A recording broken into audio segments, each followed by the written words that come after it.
Hello friends and very warm welcome to Chickies Biology another video. In this video today we will discuss all about Shri Dilip Sanghvi जो सन pharma के founder हैं। आज हम लोग इनके बारे में इन डिटेल यहाँ पे बात करेंगे और आप लोग मेरे साथ में इस वीडियो में स्टार्टिंग से लेकर एंड तक कनेक्ट रहें। और अगर अभी तक आप लोगों ने चैनल को सब्सक्राइब नहीं किया है तो आप लोग चैनल को सब्सक्राइब ज़रूर कर लें।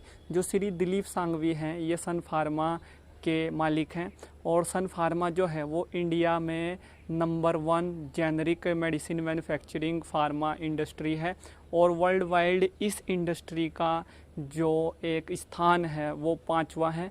5वें नंबर पे है ये पूरी दुनिया में फार्मास्यूटिकल इंडस्ट्री में जेनरिक मेडिसिन मैन्युफैक्चरिंग के डोमेन में अगर हम लोग बात करें। और जो श्री दिलीप सांघवी हैं वो एक एग्ज़ाम्पल हैं आप लोगों के लिए कि कैसे आप लोगों को ज़मीन से उठकर आसमान की ऊंचाइयों को छूना है। और आपको जो है सिर्फ एक काम वहाँ पे करना है अगर आप अपने सभी सपनों को पाना चाहते हैं कि रात दिन एक कर देना है। कड़ी मेहनत आप लोगों को वहाँ पे करनी है और इसका जो एक लाइव एग्जाम्पल है वो है श्री दिलीप सांघवी जिन्होंने उधार के 10,000 रुपये से अपने बिजनेस की नींव रखी, अपने बिजनेस को स्टार्ट किया और अपनी मेहनत लगन और मनोबल से सन फार्मा को इंडिया की number 1 generic medicine manufacturing company बनाया और विश्व की 5वें नंबर की जेनरिक मेडिसिन मैन्युफैक्चरिंग कंपनी बनाया।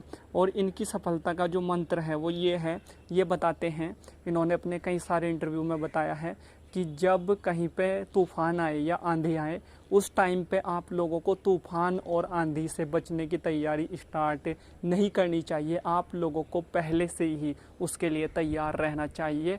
और जो लोग पहले से किसी भी अनहोनी घटना के लिए तैयार रहते हैं वो उस घटना से जो है कड़ी टक्कर लेते हैं और जो वो एक अनफेवरेबल कंडीशंस होती हैं उनसे वो लोग वहाँ पे जो है पार पा लेते हैं। तो ये इनका कहना है कि आप लोगों को पहले से तैयार रहना है किसी भी प्रॉब्लम को टैकल करने के लिए और ये इनकी सफलता का एक मूल मंत्र है। और आपको हर चैलेंज के लिए पहले से प्रिपेयर्ड वहाँ पे रहना होता है, तभी आप लोग जो हैं ऊंचाइयों को छू सकते हैं, ऊंचाइयों को पा सकते हैं। और 2015 में जो है इन्होंने भारत के सबसे अमीर आदमी मुकेश अंबानी को अमीरियत के मामले में पीछे छोड़ दिया था और ये इंडिया के सबसे अमीर एक पर्सनैलिटी बन गए थे अपनी मेहनत लगन और मनोबल के बेसिस पे। और रात दिन जो है इन्होंने जो अपना नेटवर्क सेट किया है उसके बिहाफ पे। अब आज भी जो है इनका नाम दूसरे तीसरे नंबर पर रहता है इंडिया में अगर हम लोग सबसे अमीर लोगों के बारे में बात करें। और 1 अक्टूबर 1955 को इन्होंने अमरेली गुजरात में इनका जन्म हुआ था। उसके बाद जो है इनके जो पिता हैं वो कोलकाता में दवाइयों की होलसेल मार्केटिंग करते थे, वो विक्रेता थे वहाँ पे, होलसेल सेलर थे।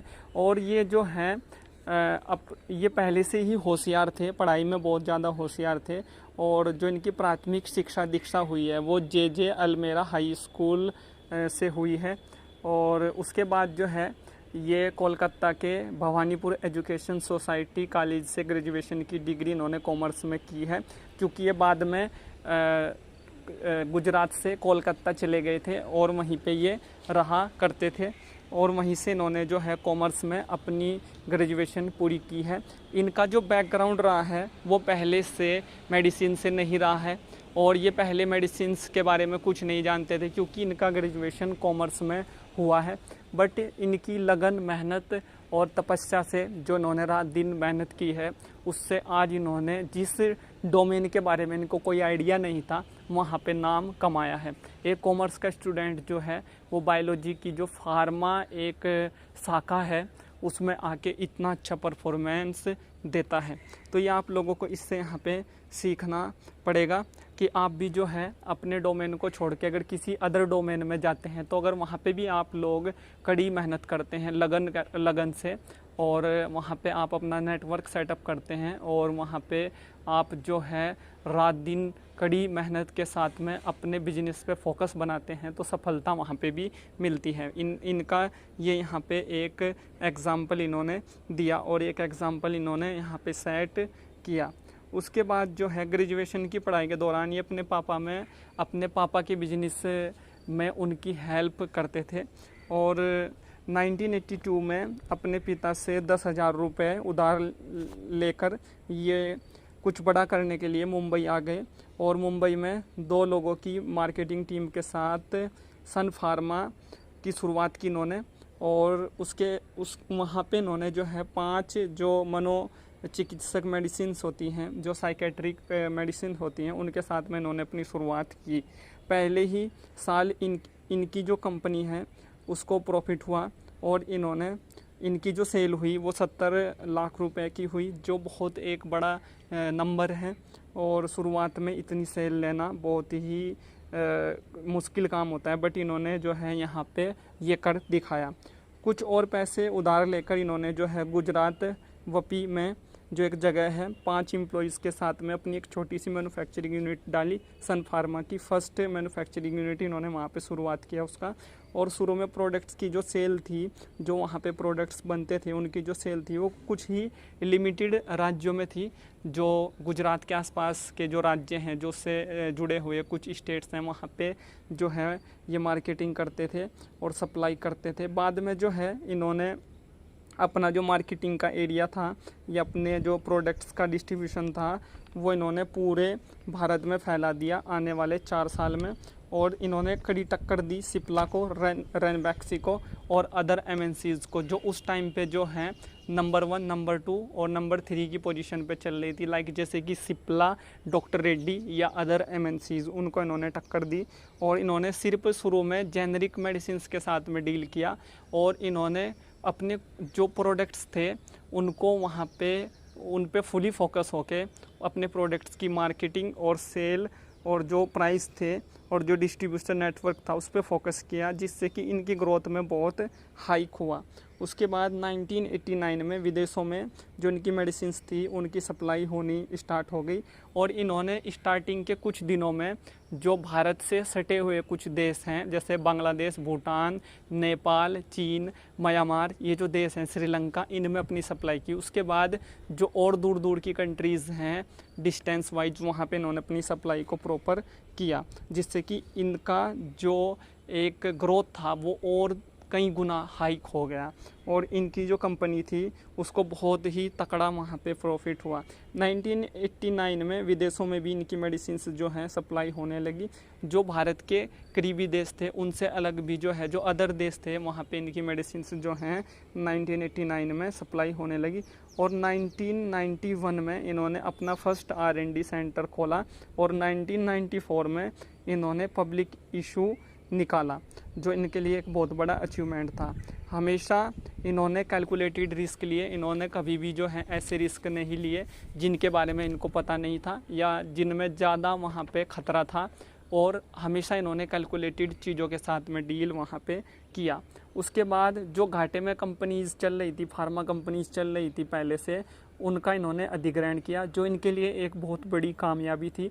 1996 से अब तक देश और विदेश की इन्होंने 19 से ज़्यादा कंपनीज़ को ख़रीदा है, उन पे अधिग्रहण इन्होंने किया है जो घाटे में चल रही थी। इनमें रैनबैक्सी जो एक बहुत बड़ा नाम है, जिसका रिवाइटल कैप्सूल भी आता है, आप लोगों ने सुना होगा। अब तो सन फार्मा का वो कैप्सूल आता है, क्योंकि सन फार्मा ने रैनबैक्सी को ख़रीद लिया है 2014 में। और इन्होंने रैनबैक्सी को 25,237 करोड़ रुपए में ख़रीदा। इसके साथ इन्होंने टैरो फार्मा को भी ख़रीदा, जो इनके लिए एक बहुत बड़ा अचीवमेंट था। और बाद में ये जो कंपनीज़ थी जो घाटे में चल रही थी, इन पे अधिग्रहण करने के बाद इनकी जो स्ट्रेटजी थी दिलीप सांघवी की, उस स्ट्रेटजी के चलते ये जो घाटे में जो कंपनीज चल रही थी पहले से, वो प्रॉफिट में आ गई। और इसका जो टोटल श्रेय जाता है वो श्री दिलीप सांघवी को जाता है, और इनकी जो स्ट्रेटजीज़ हैं, बिजनेस स्ट्रेटजी, उसको जाता है।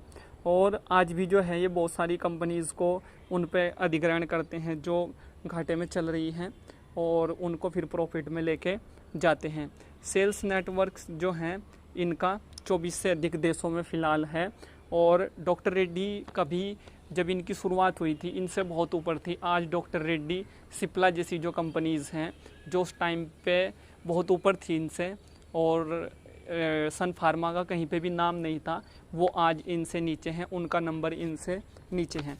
तो ये कुछ यहाँ पे फैक्ट्स थे और कुछ इम्पोर्टेंट थिंग्स थी जो मैंने आप लोगों के साथ में शेयर की दिलीप सांघवी से रिलेटेड। और अगर आप भी एक फार्मा स्टूडेंट हैं तो आप लोगों के लिए एक मोटिवेशनल स्टोरी जो, और आप अगर एक फार्मा स्टूडेंट हैं तो आप लोगों के लिए ये एक मोटिवेशनल स्टोरी हो सकती है।